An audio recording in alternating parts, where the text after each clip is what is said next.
भगवती स्कंधस्थिता भीषणा कन्याधिकरवालकेरविलसमदस्ताधिरासरिता हस्तैः सक्लगदा स्फेरविषकं शापं गुणन्तमे बिभ्रामणाप्तिदासकसरा दुर्गा त्रिनेत्रां भजे विद्याः समस्तास्तवदरिभेदाभ्यः समस्ता सबलादवदसो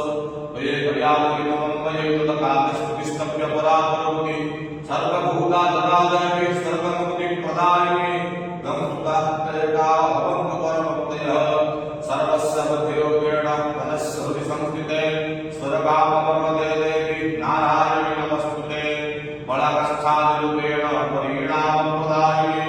विश्वसुप्रदोषगते नारायणी नमस्तुते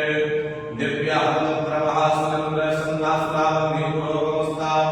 अत्यागमिः पुष्पपुरिष्टलाभाविकासितत्रान्तविकासिता सह देवी प्रपन्नाहरे प्रसीदमानन्दमनोखिलस्य